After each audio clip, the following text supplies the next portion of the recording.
오늘 우리 함께 나누실 말씀은 시편 2편 1절에서 12절까지의 말씀입니다.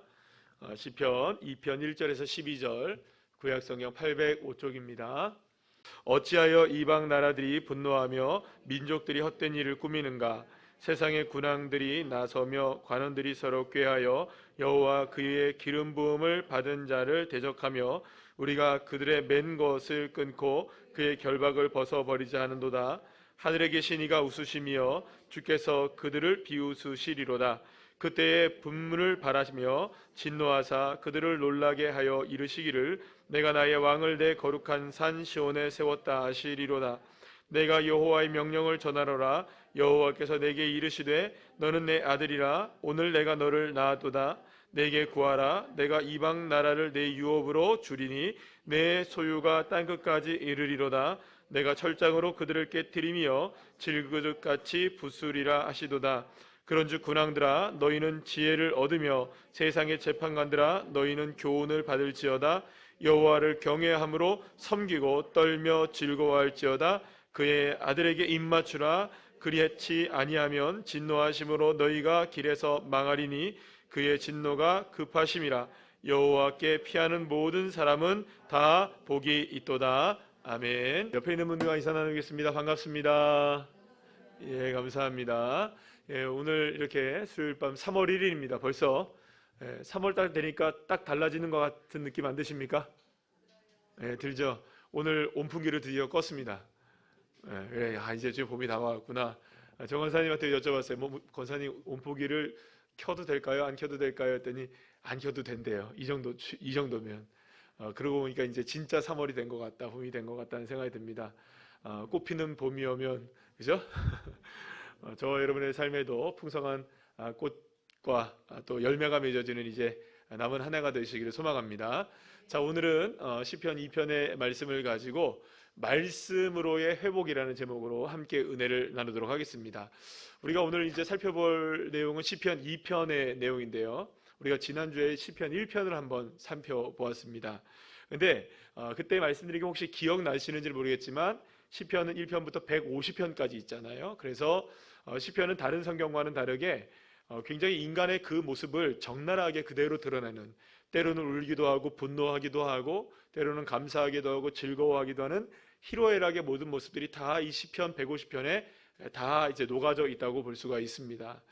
그래서 시편 1편은 마치 시편의 인생의 첫 관문을 여는 것 같은, 시편 150편을 전체 우리의 인생이라고 본다면 인생의 첫 관문을 여는 것이 시편 1편이고 시편 150편은 우리의 인생의 마지막 순간이 어떻게 되어야 되느냐. 그래서 우리의 첫 출발은 복 있는 사람, 할렐루야, 복 있는 사람 되시기를 축복합니다. 그리고 우리의 인생의 마지막에는 누구를 찬양해야 될까요? 할렐루야, 여호와를 찬양하라. 할렐루야. 그런 인생들 다 되시기를 소망합니다. 자, 그런데 우리가 이제 오늘 시편 2편을 살펴보게 되는데 시편 2편도 이 시편 1편과 마찬가지로 같은 뭐랄까요? 의미가 있는, 같은 의미가 있는, 그러니까 다시 말씀드리면 시편을 이제 1편으로 열잖아요. 그리고 바로 다음에 뭐 2편이 우리의 인생의 희로애락이 나오는 것이 아니라 아직까지는 서론과 같은 내용, 이렇게 보시면 됩니다. 그래서 시편 1편과 2편의 내용이 사뭇 분위기도 다르고 많은 내용들의 여러 가지 차이점들이 분명히 있으나 공통적인 내용들이 많아서 마치 이제 시편 1편과 2편은 이렇게 시편의 관문을 통과해서 인생의 문으로 들어가는 것과 같은 그러한 역할을 하는 시라고 볼 수가 있는 것이죠. 그래서 시편 1편과 2편은 다시 말씀드립니다만 내용은 많이 다릅니다만 그 안에 있는 내용이 사뭇 비슷한 것들이 많다. 특히 여러분 시편 1편은 복 있는 사람은 이라고 소개되죠. 자, 그런데 오늘 보면 시편 2편의 마지막 12절 말씀을 보시면 또 무슨 얘기가 나옵니까? 복 있는 자에 대한 이야기가 나오는 것을 보게 돼요. 그래서 모든 사람은 다 어떻게 해요? 복이 있도다. 12절 나오나요? 안 나오나요? 그러니까 복 있는 사람으로 시작된 시편 1편 1절 말씀이 시편 2편 12절 말씀에서는 또 복 있는 사람으로 맞춰진다는 거예요.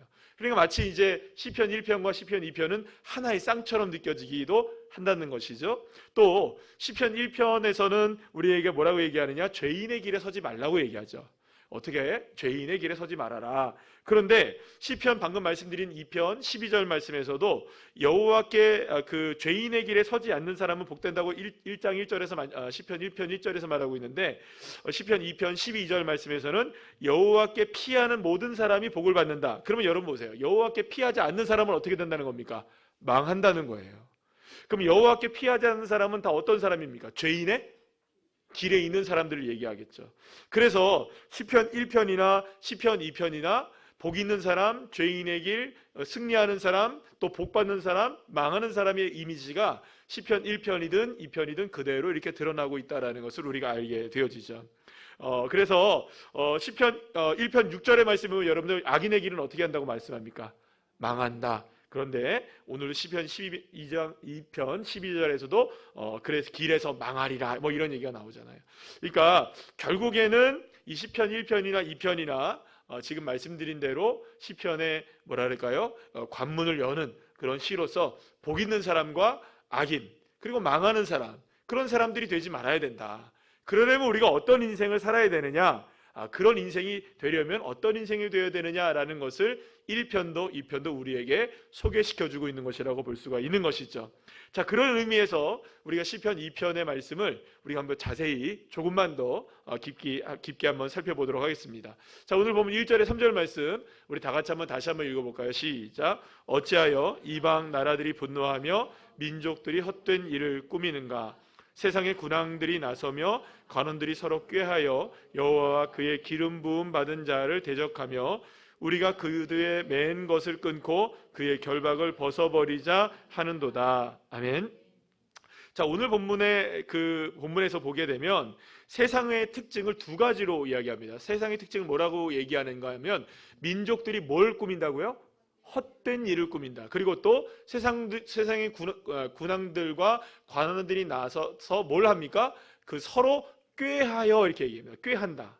뭔가를 이렇게 꾸민다는 의미가 되는 거겠죠. 그러니까 헛된 일도 꾸미고 무엇인가 꾀를 부린다라는 의미를 이제 갖고 있는 것을 보게 됩니다. 그래서 여기서 이제 먼저 보게 되면은 1절에서 보게 되면 여자의 이방 나라들이 분노하며 이렇게 얘기해요. 분노한다. 자, 그런 게 이게 분노가 일어난다는 말은 무슨 의미를 갖고 있냐면 이 라가쉬라는 의미 뜻인데요. 말인데요. 소란하다, 격동하다라는 의미를 갖고 있는 말이에요. 자, 그러니까 이 말은 무슨 말이냐? 주전자가 막 들끓듯이 요란하게 들썩들썩거리고 있는 일들이 벌어지고 있다는 거예요. 세상이. 지금 우리가 살아가는 세상이 바로 그런 세상이죠. 그러니까 우리도 지금 우리나라를 보면 여러분들 막 시끄럽잖아요. 이렇게 시끄럽고 저렇게 시끄럽고 정치 시끄럽고 그죠? 예. 또 경제도 어렵고 여러 가지로 막 동네방네 들려온 소문들이 다 시끄럽잖아요. 세상은 뭐 더 어지럽기도 하고 많은 이렇게 마치 이제 주전자가 들끓듯이 뚜껑이 들썩들썩거리면서 요란하게 지금 격동하고 있고 소란스러운 이야기가 뭐냐? 세상에 분노가 지금 쌓여 있는 것 같은 그런 모습으로 드러나고 있다는 것을 이야기하고 있는 것이죠. 그러면 왜 이렇게 소란스럽고 무엇 때문에 들끓는가? 그것은 세상 사람들이 따라합시다. 헛된 일을 꾸민다는 거예요. 자, 헛된 일이라는 것을 꾸미는 것인데 여기서 헛된 일이라고 말하는 것은 공허한 일을 얘기하는 거예요. 공허한 일. 여기 꾸민다라는 것은 여러분들 뭔가 이렇게 일을 만들어내는 것이기도 하지만 이게 슬퍼하다, 신음하다는 의미가 있어요. 그러니까 인생이 자꾸 소란해지고 세상이 소란해지면 소란해질수록 사람들은 공허함에 신음하게 된다는 거예요. 근데 그 공허함에 신음하게 되는 일들이 뭐냐? 맞아요, 여러분들. 꾀하는 거예요. 사람들이 서로가 막 서로 뭐 하는 거예요, 여러분들? 서로가 충고하고 조언하고 의논하는데 그렇게 의논하고 조언하고 또 충고하면 할수록 더 공허해지고 더 어떻게 돼요? 사람의 일생은 신음하게 되고 슬퍼하게 되고 소란하게 될 뿐이라는 것을 이야기하고 있는 거죠. 자, 정리하면 이렇습니다. 세상의 군왕들이 나서서 지금 들끓는 세상 속에서 나름대로의 이 세상을 어떻게 해볼까 서로들이 막 의논하고 야 그러면 안 돼 저렇게 한번 해보자 이렇게 해보자라고 서로가 조언을 하고 충고도 하고 의견도 나누기도 하는 겁니다. 자, 그런데 그렇게 조언하고 충고해봐야 뭐가 일어나는 거예요? 공허한 신음만 늘어날 뿐이다. 지금 세상의 모습이 바로 이렇게 되어지고 있다라는 거예요. 그러니까 여러분 그러면 여러분, 이 사람들이 지금 왜 이렇게 뭔가를 이렇게 의논하고 있다 그랬잖아요. 근데 도대체 뭘 의논하느냐? 다시 한번 여러분들 1절 말씀을 여러분들 다시 한번 보시면 2절 말씀을 여러분 다 보시면 뭐라고 나옵니까? 그 사람들이 나서서 서로 꾀하여 여호와와 그의 기름 부음 받은 자를 어떻게 해요? 대적한다, 이렇게 얘기하고 있어요. 그러니까 세상 사람들이 지금 막 소란스럽게 서로가 막 서로를 의논하고 뭔가 이렇게 문제를 풀어내려고 하지만 사실은 그것이 오히려 더 소란스럽게 되고 공허하게 되는 이유가 중에 하나가 뭐냐? 이 사람들 모두가 다 누구를 대적하고 있기 때문이라는 걸까요? 여호와의 기름 부음 받은 자를 대적하고 있기 때문이다. 열필법은 여러분들 굉장히 복잡한 내용 같지만 이런 겁니다. 다시 한번 정리해드리면 이렇습니다. 지금 세상은 소란스럽습니다. 사람들은 막 이렇게 저렇게 살 궁리를 찾습니다. 그래서 서로가 막 의논해요. 야, 이렇게 사는 게 좋을까? 저렇게 사는 게 좋을까? 의논도 해요. 그러나 그럴수록 인생은 더 어떻게 됩니까? 더 공허해지고 더 슬퍼지고 더 요란해질 뿐이에요. 그럼 왜 이렇게 사람들이 의논을 하고 길을 찾고 서로가 방법을 찾음에도 불구하고 공허해질 수밖에 없고 또 이런 모든 일이 슬픈 일이 되고 요란한 일이 될 수밖에 없느냐? 이 세상 자체가, 이 세상 사람들 자체가 누구를 대적하고 있기 때문에 하나님의 기름 부음 받은 자를 대적하고 있기 때문이다라고 말씀하고 있는 거예요. 다시 말하면 여러분 이런 거겠죠? 1장에서 시편 1편에서도 말했고 지금 방금 시편 2편에서 12절에서 말씀하고 있는 것처럼 악인의 길 망한다, 그죠? 그럼 도대체 악인의 길을 왜 망할까? 왜 이 사람들은 악인이 되었을까? 왜 이들은 죄인의 길에 서 있을까? 왜 이들의 삶은 모두가 다 세상은 이렇게 악한 곳으로만 흘러가게 될까? 왜 이렇게 공허한 곳으로만 흘러가게 될까? 원인이 뭔지 아세요, 여러분들? 여호와의 기름 부음 받은 자를 대적하고 있기 때문이라는 거예요. 그러니까 이런 겁니다. 여러분, 기름 부음 받은 자는 구약 성경에 보면은 세 사람이 있어요. 세 사람. 누구인지 혹시 아십니까? 왕, 선지자, 제사장. 이 세 사람이 여호와의 기름을 부음 받아서 세워진 사람들이에요.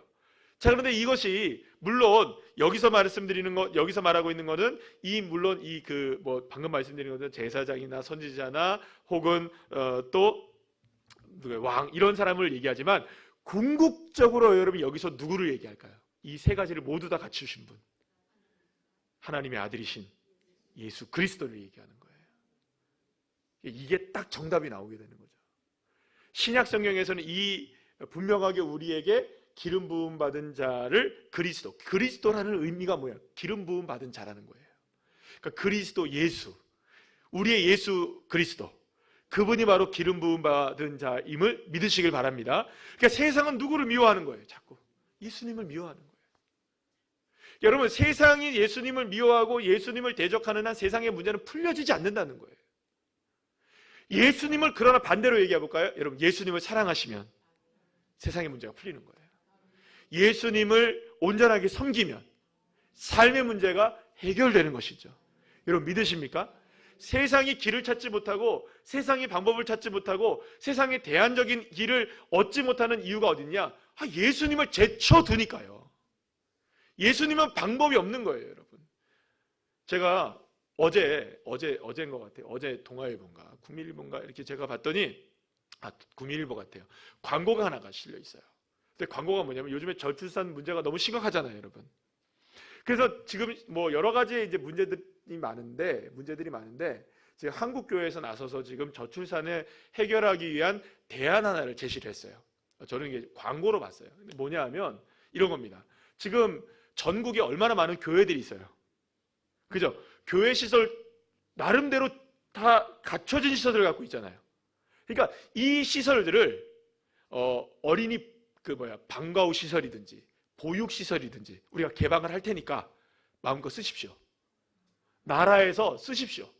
종교 시설이라고 안 쓰지 말고 지금 애들 돌볼 데가 없지 않냐.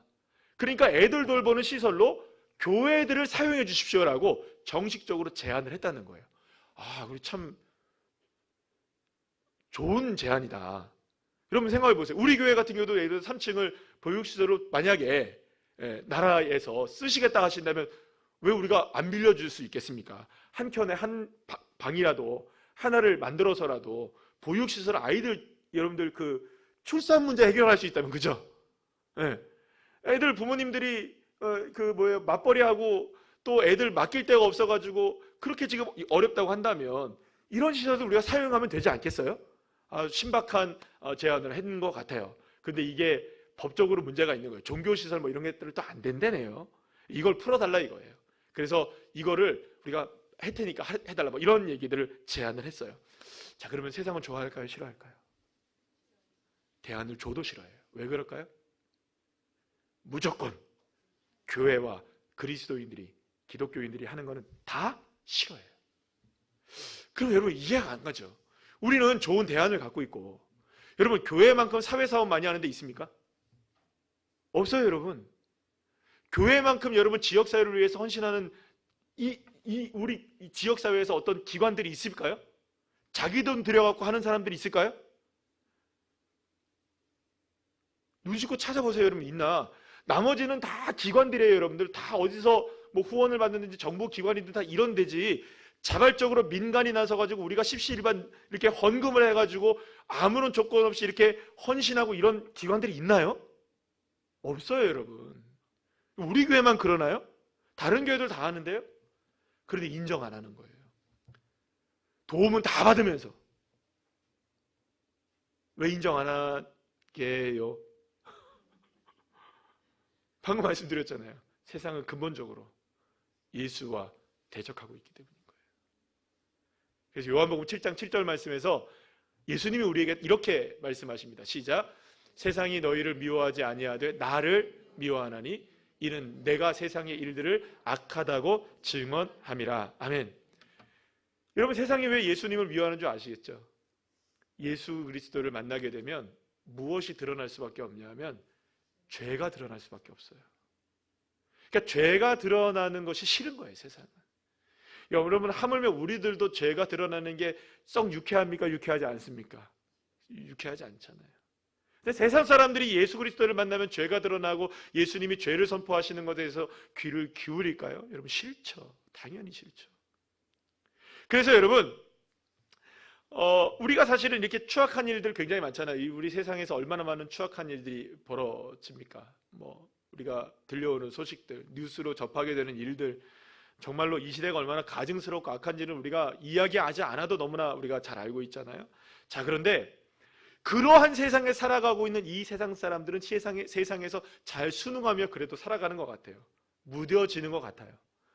그러니까 그런 생각을 해봤어요. 여러분, 우리 한문철 아저씨 있잖아요. 사고 나는 거, 교통사고 나는 거 있잖아요. 그거 자주 보시죠? 그런 거 이게 짤도 많이 올라오고 TV도 많이 하잖아요. 근데요, 이제는 그런 사고들을 너무 많이 보니까 너무 익숙해져 버려요. 그렇죠? 아주 더 자극적인 사고가 아니면 별 사고 아닌 것처럼 느껴져요. 인간 여러분 무섭습니다. 그렇게 적응이 돼가는 거예요. 진짜 무서운 게 인간인 것 같아요. 그러니까 여러분, 이 세상은 악한 것과 죄악된 모습과 헛된 일을 꾸미며 이런 악한 일을 하는 게 마치 학습되어져 나가는 것처럼 더 악해지고 더더욱 악해지고 더더욱 죄악의 길에 서게 되고 더더욱 악한 길에 서게 되고 더더욱 망하는 길에 서게 되어가는 거죠. 그런데 여러분, 그 일들을 향해서 오직 교회만이, 오직 예수 그리스도만이 악하다라고 선언을 하고 있다는 거예요. 그럼 여러분, 이걸 좋아하겠냐는 거예요. 좋아하겠냐고. 그래서 여러분, 근본적으로 이 세상은 교회를 싫어할 수밖에 없는 거예요. 예수님을 싫어하고 예수 믿는 저와 여러분을 싫어하고. 그러니까 우리가 나빠서 싫어하는 것, 물론 우리 여러분 잘해야 됩니다. 그리스도인들 잘 하셔야 됩니다. 우리도 도덕적으로 윤리적으로 흠이 없고 또 착하고 충성된 종들이 되어야 되고 또 우리가 법도 잘 지키고 그러한 훌륭한 도덕성을 가지고 있어야 됩니다. 아멘이시죠? 그런데 아무리 그렇게 한다 할지라도 교회는 세상을 향해서, 세상은 교회를 향해서 미워할 수밖에 없고 세상은 그리스도인들을 미워할 수밖에 없는 이유가 뭐냐? 우리가 예수를 믿고 예수님은 세상을 정죄하기 때문이라는 것이죠. 그래서 요한복음 15장 18절 19절 말씀을 다 같이 한번 읽어볼까요? 시작. 세상이 너희를 미워하면 너희보다 먼저 나를 미워한 줄 알라. 너희가 세상에 속하였으면 세상이 자기의 것을 사랑할 것이나 너희는 세상에 속한 자가 아니요 도리어 내가 너희를 세상에서 때문에 세상이 너희를 미워하느니라. 아멘. 그러니까 여러분, 저와 여러분이 세상을 통하여서 미움을 당하고 세상을 통해서 예수 믿는 것으로 인하여서 어려움을 당한다면 여러분, 그거는 이상한 걸까요? 당연한 걸까요? 그거 당연한 거예요. 근데 많은 사람들이 그걸 모르죠. 예수님을 믿으면 세상에서도 존경받는다고 생각해요. 여러분, 그렇지 않습니다. 오히려 세상에서는요, 예수 믿는다면 조롱하고, 아니 그런 걸 믿냐고 하는 거예요. 요즘에 여러분들 초등학교 아이들이나 중학교 아이들이나 고등학교 아이들, 이런 아이들은요 그게 더 심각해지고 있어요. 학교에서 교회 다닌다고 하면 여러분들, 옛날에는 여러분 여름 성경학교 가자 하면 애들이 우르르 몰려왔어요. 그죠?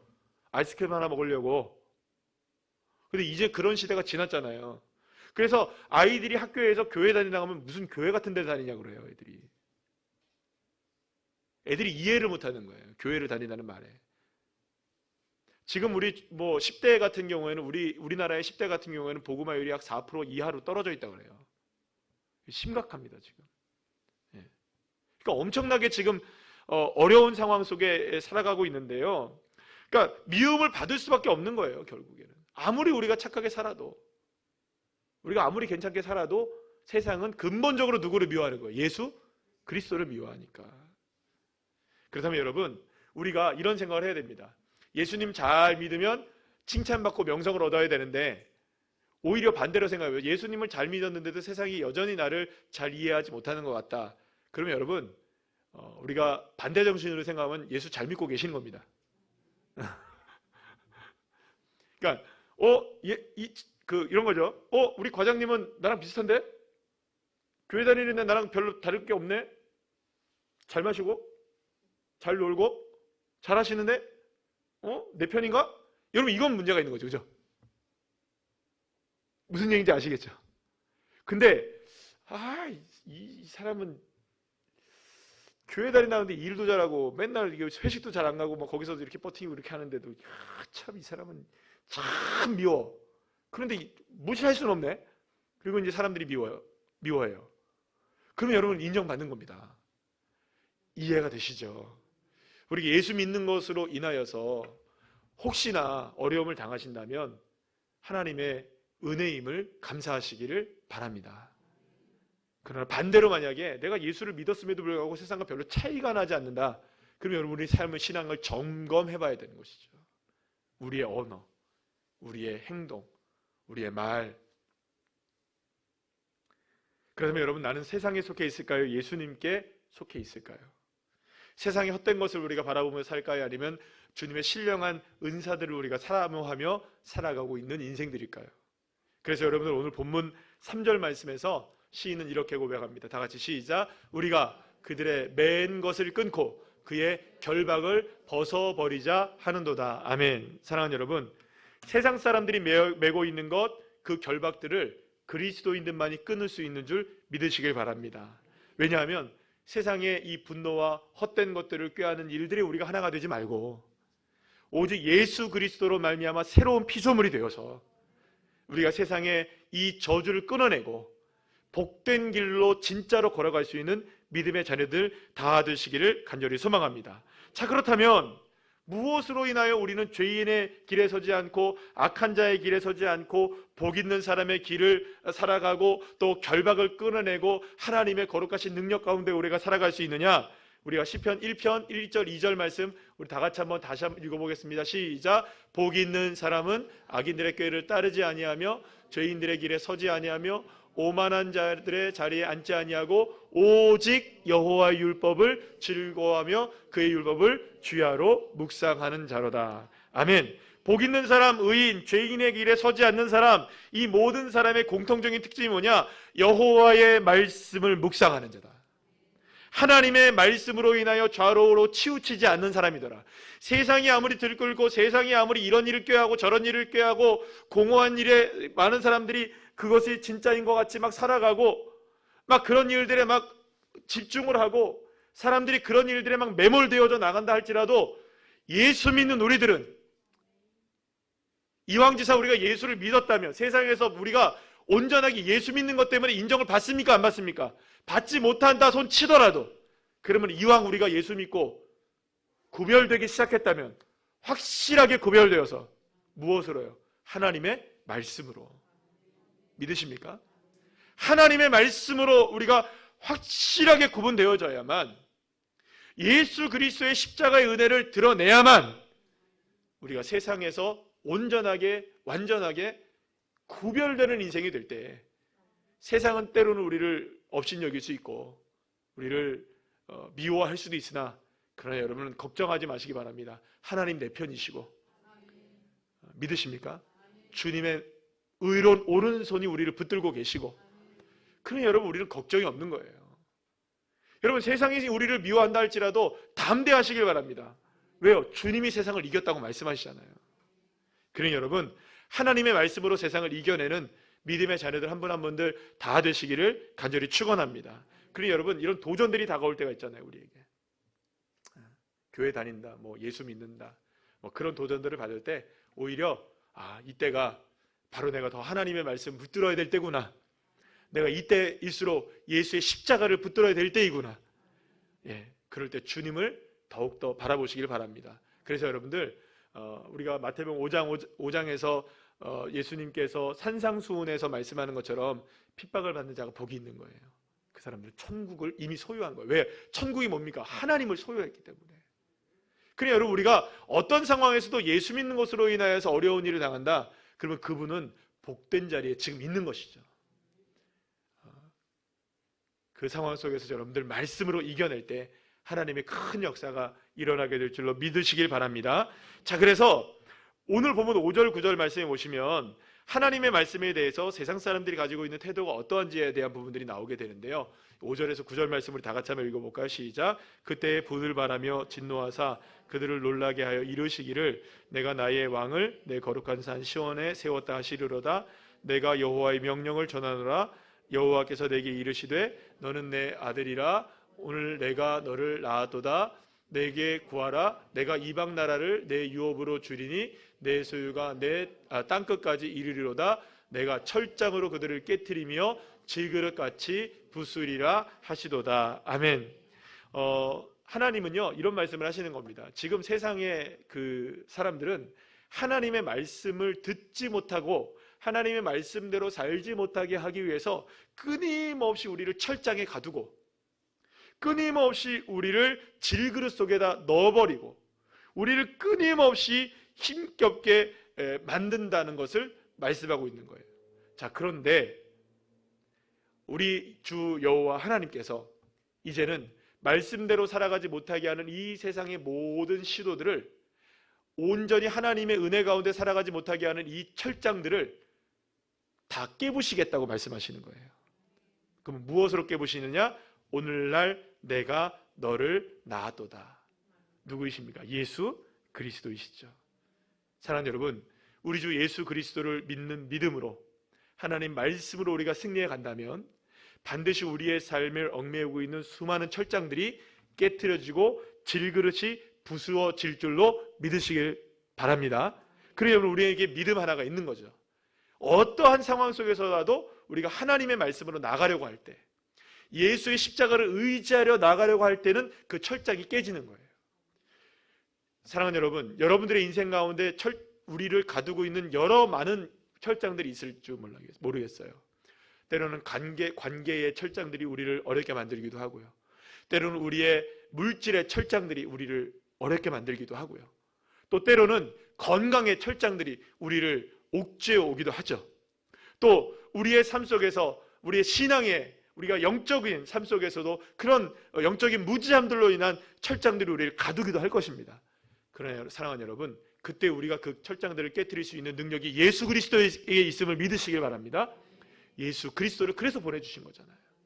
예수 그리스도의 이름을 외칠 때마다, 예수 그리스도의 이름을 믿을 때마다 그 구원의 역사가 저와 여러분에게 철장을 깨트리셔서 역사하시는 하나님의 역사를 저희들이 경험하게 될 줄 믿습니다.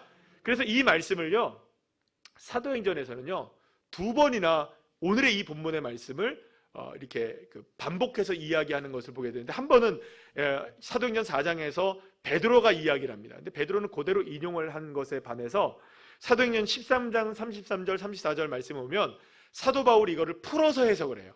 풀어서 해석하는 장면이 있는데 한번 말씀을 한번 읽어볼까요? 시작. 곧 하나님이 예수를 일으키사 우리 자녀들에게 이 약속을 이루게 하셨다 함이라. 시편 2째 편에 기록된 바와 같이 너는 내 아들이라 오늘 너를 낳았다 하셨고, 또 하나님께서 죽은 자 가운데서 그를 살리시사 다시 썩음을 당하지 않게 하실 것을 가르쳐 이르시되 내가 다윗의 거룩하고 미쁜 은사를 너희에게 주리라 하셨으며. 아멘. 그러니까 여러분 분명하게 나오는 거죠. 이 시편 2편에서 기록된 내가 오늘날 너를 낳았다라고 했을 때 그 아들은 누구를 얘기하는 겁니까? 분명하게 예수 그리스도를 얘기하고 있는 거예요. 그러니까 여러분 어떤 상황에서도 우리가 하나님의 말씀으로 살아갈 수 있는 능력은 예수 그리스도로만 가능한 줄 믿으시길 바랍니다. 그러니까 여러분 어떤 상황에서도 예수 그리스도만으로 하나님의 말씀을 향해 나가실 때 우리의 삶의 철장들이 깨트려지는 거예요. 악한 원수 마귀들이 예수의 이름에 결박을 당하고 오히려 마귀의 권세를 멸할 수 있는 유일한 권세가 누구에게 있느냐? 예수 그리스도에게 있다는 것이죠. 누가복음 10장 그래서 19절 말씀에서 예수님이 이렇게 말씀하십니다. 시작. 내가 너희에게 뱀과 전갈을 밟으며 원수의 모든 능력을 제어할 권능을 주었으니 너희를 해칠 자가 결코 없으리라. 아멘. 자, 그렇다면 이 세상의 모든 마귀를 깨뜨리신 예수님의 제자들이자 하나님의 아들인 우리가 이 땅에서 해야 될 게 무엇인가? 그것은 여러분 우리에게 무엇이 주어졌다? 이 세상의 모든 원수들을 제어할 능력을, 영권을 하나님이 주셨다. 여러분 믿으시기 바랍니다. 하나님 우리에게 예수 그리스도를 믿는 자에게 무엇을 주셨다고요? 영권을 주셨어요. 모든 권세를 주셨어요. 그러니까 그 주님의 능력이 나의 능력이 되기를 기뻐하며 그 능력을 선포하고 사용할 수 있는 주의 자녀가 되어야 됩니다. 그래서 여러분 그래서 구슬도 꿰어야 되잖아요. 그죠? 아무리 구슬이 서발이 있으면 뭐하겠어요? 꿰어야 되잖아요. 우리에게 하나님의 권세를 분명히 이렇게 주셨는데 이것을 사용하지 않으면 안 되는 거예요. 그래서 주일날 지난 주일 오후 예배 때 말씀드린 것처럼 그저 그냥 여러분 땅속에 묻어놓지 마시고 예수의 이름을 외치시고 예수의 이름을 믿으시고 주님 이 예수의 이름을 외칠 때마다 정말로 나의 삶 속에 갇혀져 있는 이 수많은 철장들이 깨어지게 하여 주시고 하나님의 말씀이 그대로 나의 삶 속에서 드러나게 되는 축복을 좀 주십시오. 여러분 담대하셔야 됩니다. 담대하셔야 돼요. 그래서 주님의 권능을 품고 이 땅에서 말씀이 끊어진 곳을 향해서 여러분들 나가셔야 되고요. 말씀이 다시 회복되는 곳을 향해 나가셔야 되고요. 우리가 독려하시고 권면하셔야 됩니다. 어떻게 하셔야 되느냐? 주변에 있는 분들에게 다가가셔가지고 우리의 인생이 왜 이렇게 공허한 줄 아느냐? 왜 우리의 인생이 이렇게 공허한? 예수 믿지 않는 사람들도 마찬가지고요. 예수 믿는데 지금 잘 믿지 못하고 있는 도 마찬가지고요. 다가가셔서 우리 인생이 왜 이렇게 공허한 줄 아느냐? 엉뚱한 걸 지금 바라보고 있기 때문이다. 예수를 믿어야 된다. 그리고 하나님 말씀으로 돌아와야 된다. 여러분 그렇게 선포하시고 그렇게 여러분들이 복음을 전하시고 내 삶 속에서도 그것을 믿음으로 선포해내는 귀한 자녀들이 되어야 하는 것이죠. 그래서 저와 여러분은요 이런 인생들이 되어야 됩니다. 저와 여러분을 왜 하나님이 이 시대에 믿음의 사람들로 이곳에 저와 여러분을 세워주셨을까? 말씀이 흘러가야 하는데 흘러가지 못하는 그곳, 여전히 철장 가운데 갇혀져 있는 그곳들이 바라봐 주신다면 그것이 내 인생일 수도 있잖아요. 그리고 누군가의 인생일 수도 있다면 하나님, 주님 저 인생 가운데 하나님 그 철장을 깨트려 주십시오. 그 인생 가운데 하나님의 은혜가 흐를 수 있게 해주십시오. 말씀의 역사가 일어나게 해주십시오. 예수를 믿는 역사가 있게 해주십시오. 내 한 사람이 말씀으로 회복되고 예수로 회복되는데 쓰임을 받아야 되는 겁니다. 내가 쓰임을 받아야 되고 내 인생 가운데 그런 역사가 일어나야 되고 첫 번째는 할렐루야. 내가 그렇게 돼야 되는 건 당연한 거 아니겠어요? 그러면 나만 그렇게 돼야 되느냐? 아니잖아요. 보이걸랑 느끼시걸랑 그리고 그것을 바라보시면서 하나님께서 나에게 지금 저걸 보게 하시는 이유는 딱 한 가지구나. 지금 말씀이 거기 회복되기를 원하시는구나. 예수의 은혜가 회복되기를 원하시는구나. 끊임없이 기도하신다면 하나님께서 저와 여러분을 통하여서 복 있는 사람으로 저와 여러분을 인도해 가실 뿐만 아니라 우리의 가정도 할렐루야, 우리의 자녀들도 우리가 속해 있는 많은 우리의 인간 관계들 속에서도 우리 교회를 통해서도 하나님의 나라가 풍성하게 이루어지고 주의 거룩한 열매들이 풍성하게 나타나게 될 줄로 믿으시길 바랍니다. 따라합시다. 말씀으로 회복되는데 내가 쓰임받기를 원합니다. 믿으십니까? 되시길 원하십니까? 그런 저와 여러분 다 되시기를 간절히 축원합니다.